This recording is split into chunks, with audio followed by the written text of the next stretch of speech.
Hello, I'm Kim Lynch and welcome to Teagasc, the Chocolate Sheep podcast. Each episode will bring you latest insights, advice and technical updates for the sheep industry. In this current episode, we're going to focus on nutrition, specifically ration quality used during late pregnancy. We're joined again by Dr. Tim Keady, who'll discuss some key aspects of ration formulation, why it's important to use quality ingredients, and what impact them ingredients can have on overall performance, specifically why the type of protein that's fed has a big bearing on performance during late pregnancy.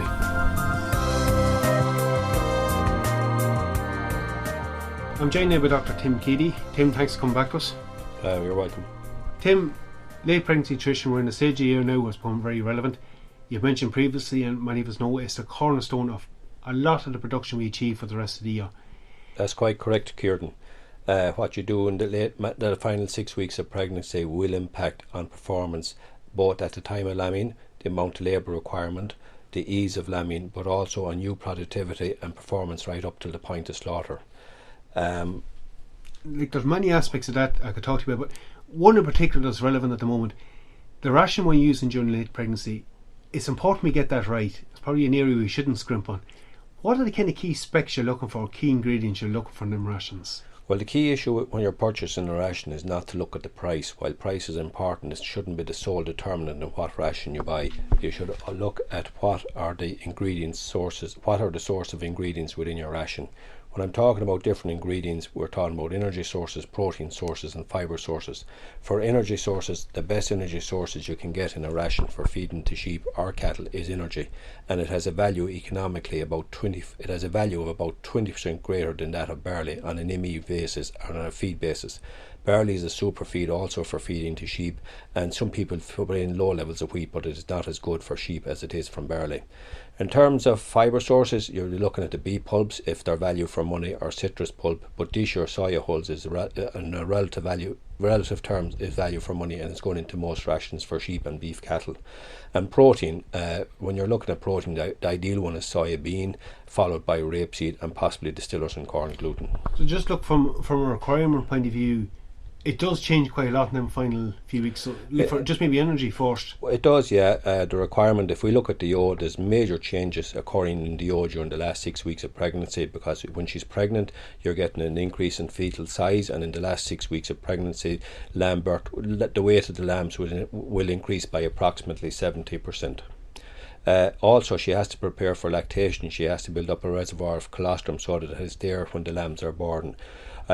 Evidence would clearly show that the energy requirement increases for twin-bearing ewes during the last 6 weeks of pregnancy increases by approximately 60%, while the protein requirements increases by approximately 40%. Therefore, when you're feeding the ewe, you have to match your dietary management to the requirements of the ewe, and you have to take into consideration that in late pregnancy, when demand is at its highest, you will not be able to have high intakes to meet them requirements. So, look, a lot will be familiar. The cereals are providing a lot of energy source and are included in many rations. You mentioned the source of protein there. I know you've done work previously here on it. Look, we talk about protein in crude terms in a lot of cases, but the type of protein we're feeding has an impact as well. Maybe you'll tease that out a bit more for us. Yeah, type of protein is important, but I think I should start by saying that when you're formulating a ration for feeding to ewes in late pregnancy, the target should be at least approximately 19% crude protein, and that's what we feed here at Athenry. When we're talking about 19% crude protein, the reason we say it is that a lot of silages being produced on sheep farms and dry stock farms are being produced from swards that got low levels of nitrogen fertilizer application, or are being cut at immature stages of growth, both of which have a negative impact on forage feed value and forage crude protein content.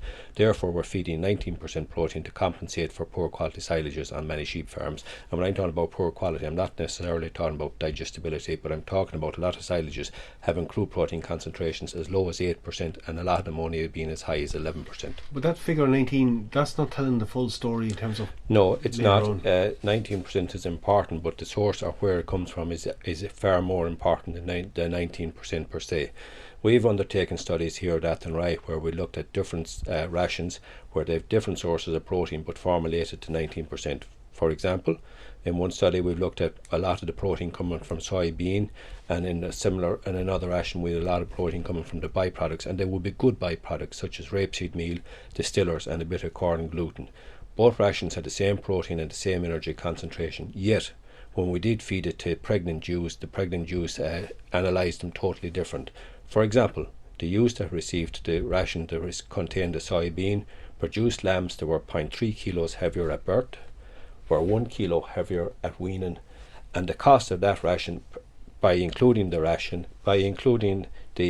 soybean, was approximately 60 cents per head per ewe extra during that final 6 weeks.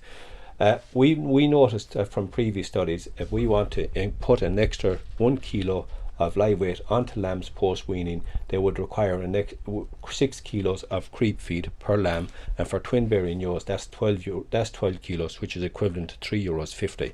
In other words, feeding a better quality ration during late pregnancy had the same effect on lamb performance as feed to the value of about $3.50 as feeding extra concentrate. So just for those tuning in, the difference in feeding the soya versus rapeseed, both achieving the same crude protein, what was the difference in ingredients? Both had the same crude protein, but it is to do with where the protein sources are digested within the animal.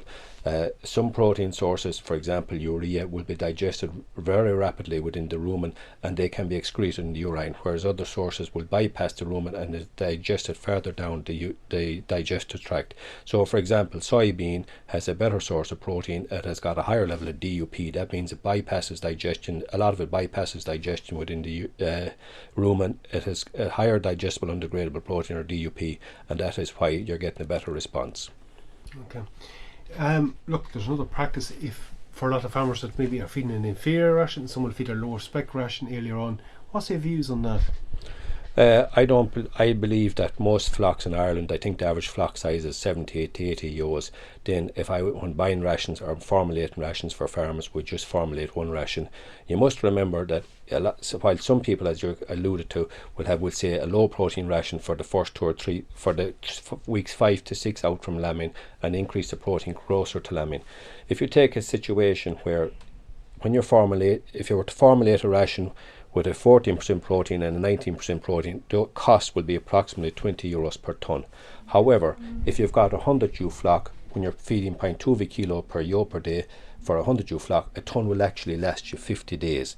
If you're feeding 0.4 of a kilo per ewe per day, a tonne of ration will actually last you 50 days. Will last you 50 days. Consequently, there's little or no saving to be made. The saving is approximately 0.1 or 0.2 cents per ewe per day by feeding a low protein ration relative to a high protein ration. And I think it's important as well that if ewes are on medium feed value grass silage, then putting in that small bit extra protein 6 to 7 weeks out from lambing will have no disadvantage whatsoever, and probably will have an advantageous effect. Protein, we know from other studies, has been shown to increase forage intake, and what you want to do at that late stage of pregnancy is to increase energy intake, protein intake, and putting a bit extra protein into the ration will increase silage intake also. It's probably a point off miss. The bulk of the ration really is only going in them final weeks at the higher feed rate. That's right, yeah, because normally we step feed here, so we would start if with our objective for twins, we want to get approximately 20 kilos of ration into the ewes prior to lambing. We would start at about 0.3 kilos per ewe per day. We'd be stepping it up to maybe 0.4, 0.5 or 0.6, and the max we'll be coming to would be 0.9 or 1 kilo per ewe per day during the last week prior to lambing. Tim, maybe just to summarise, your key points for a spec for ration in late pregnancy. The key point for me is that the ration would have 19% crude protein, that it's formulated using good ingredients, that most of the protein is coming from soybean followed by rapeseed, that the energy source is predominantly maize and barley, and that the fibre source is predominantly soya hulls, beet pulp and our citrus pulp.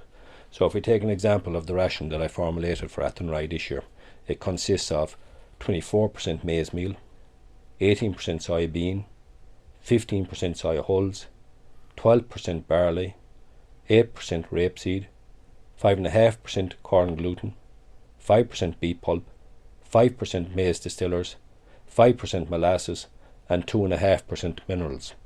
And the minerals this year, we requested that we'd have a vitamin E concentration of 150 to 200 international units.